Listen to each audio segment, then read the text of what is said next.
جب انسان خدا سے دور ہو جائے تو سکون انسان سے دور کر دیا جاتا ہے اور اس کی جگہ اندیشہ اور خوف مسلط کر دیا جاتا ہے۔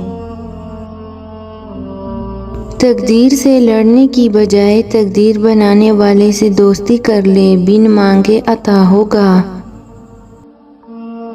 وقت کو پیدا کرنے والے کو وقت دے کر دیکھو، وہ تمہارا وقت بدل دے گا۔ اگر لوگ تم سے متاثر ہو رہے ہیں تو تکبر نہ کرو، بلکہ اللہ کا شکر ادا کرو کہ اس نے تمہاری عیب چھپا کر تم کو لوگوں میں معزز بنا رکھا ہے۔ خوش رہنے کا سب سے اچھا اصول یہ بھی ہے کہ جہاں لگے کہ آپ کی جگہ نہیں، وہاں خاموشی سے خود کو الگ کر لو۔ زندگی میں سادگی اپناؤ، جتنی سادہ تمہاری زندگی ہوگی، پریشانیاں اتنی کم ہوگی۔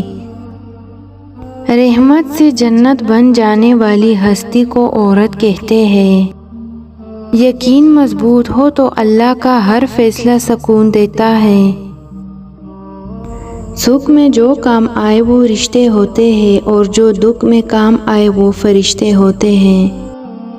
ہم نے انسان کو دونوں راستے اچھی طرح سے سمجھا دیے۔ وہ لوگ جنہیں اللہ کی باتوں پر یقین نہیں، اللہ بھی انہیں ہدایت نہیں دیتا۔ اس محبت کو سلام جس کے آخری الفاظ تھے، میری امت میری امت۔